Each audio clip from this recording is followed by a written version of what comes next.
Okay, so that was 2018 when I had my last son. And then we became pregnant again in 2020. Okay, the end of 2020. And January 2021, I realized I had to have the medical miscarriage. As I told you, we were doing it at home due to COVID. Man, that was an experience. So from 2021 and to the end of 2022, I was being monitored closely. They did what I call like a medical lockout. It was basically like, there's nothing that we can do. I had did research on them being able to put a needle within the cyst, and the stuff within the needle will make the cyst shrink. They said they didn't want to do that because it was too big of a risk. I asked them, could they, do it and let me keep my ovary? They said no, they got to take the ovary. And so this doctor at Kaiser, it was like she was very knowledgeable. But every time I talked to her, she was adding on something else that she wanted to take out. So she was like, first she was like, we're going to remove your left ovary and take the cyst. And then she said, I'll leave the tubes. And then she come back and she's like, no, I'm going to take the tubes too. Then she comes back and she says, well, you have fibroids on your ovary. So, we can remove the fibroids, but more than likely the best thing for you to do is to remove you have fibroids on your uterus. And the best thing for us to do is to remove your uterus. She was trying to give me a full hysterectomy. Now, here's where she lost me at, because I know that from last time I checked, that you can agree to one part of a surgery, but if the doctor deems that there's something else that you need done when they're inside of you, they can do it, right? And so in my mind, I was like, this lady just trying to get me on this table, and this lady finna give me a full hysterectomy, and I am not with it, right? That's just not it.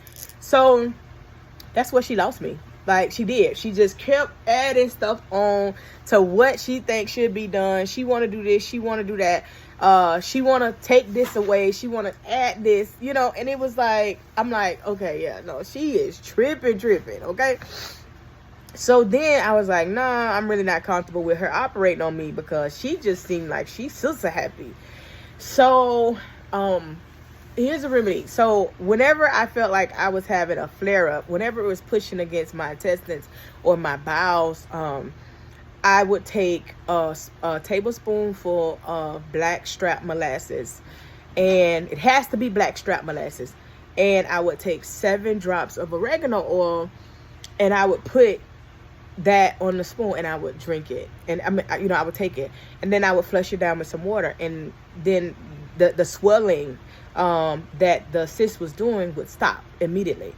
And so that's what I had started doing, and then it just stopped my cyst from bothering, like pushing on my bowels and my intestines as much.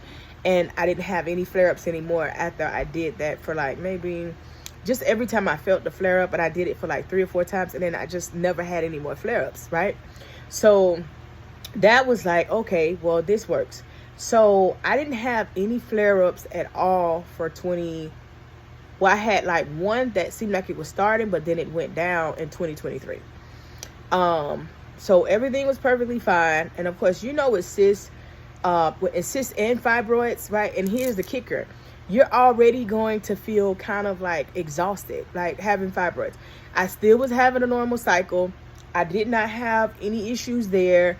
Of course, the weight gain was evident. It was there, So I'm like, okay, I'm dealing with weight gain. And so I started pushing myself into intermediate fasting.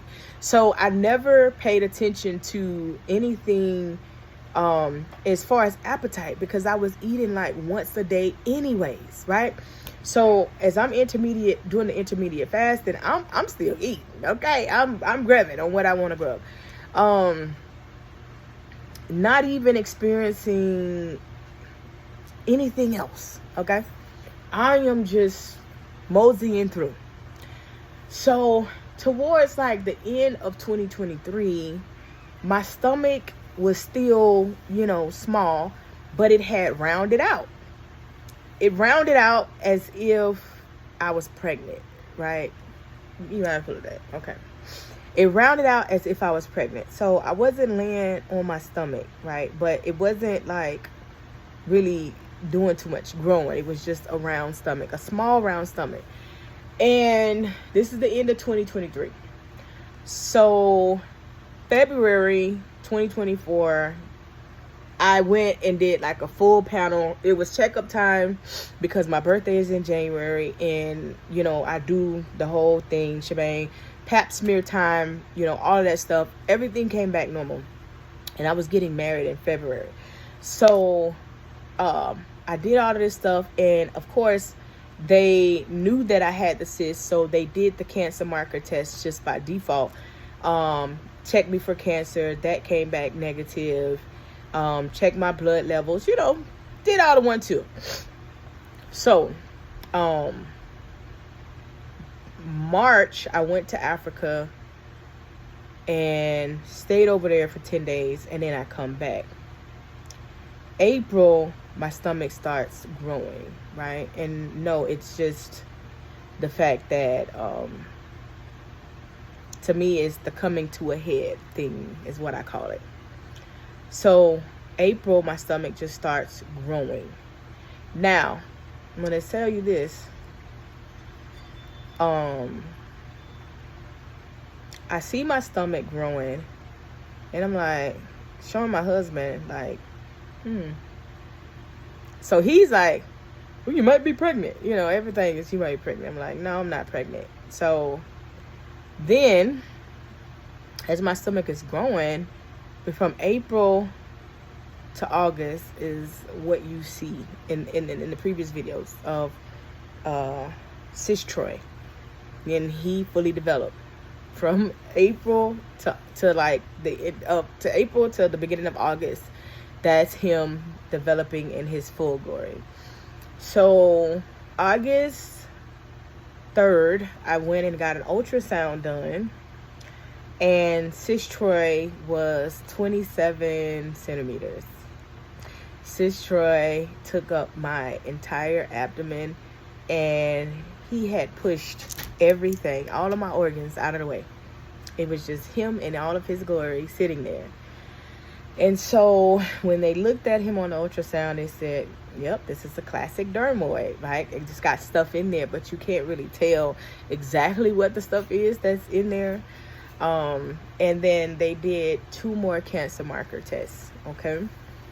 So the one cancer marker test, the AFP, and that actually tests for protein that ovarian, testicle, and liver cancer creates in your blood. That test came back that it was none. Like, it was like 2.2, and the range, it barely, you know, showed anything. I was nowhere near close to the range on it.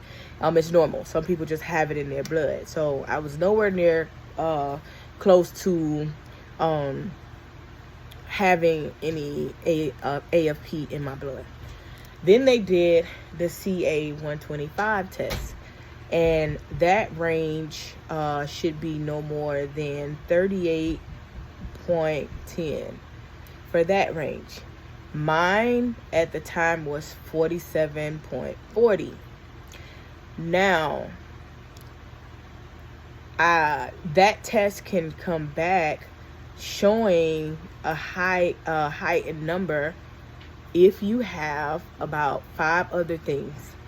Endometriosis is one, pelvic inflammatory, uterine fibroids, and like 2 more things.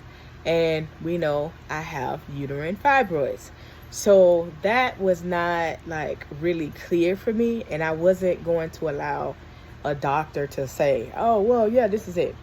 So obviously we have to do more blood work, right? Stay tuned for the next part.